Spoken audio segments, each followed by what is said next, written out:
But once you're out of this matrix, you realize many times you don't even need it.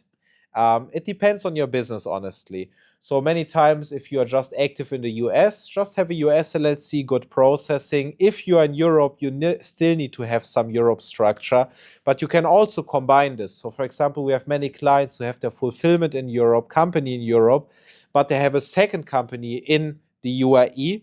And then there's something like it's called transfer pricing. So you can reduce at least your VAT from, depending on the country, let's say 19% to 9%, for example.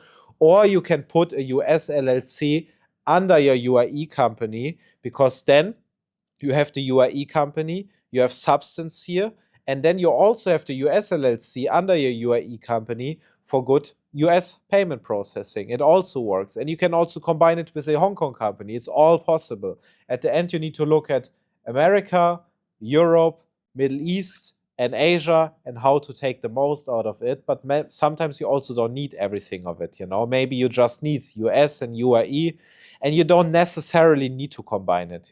Some people just have the e-commerce business with the US LLC, and they just use the UAE company for residency or for real estate investment or for consulting, marketing, IT activities to receive invoices.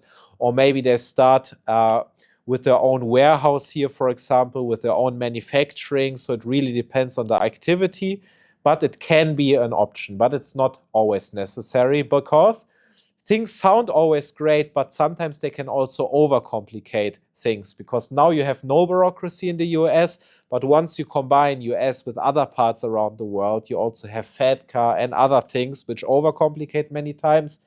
Sometimes it makes sense, sometimes it doesn't make sense. And that's why it's always so important to have the consultation first, because every of your clients has a different, unique situation.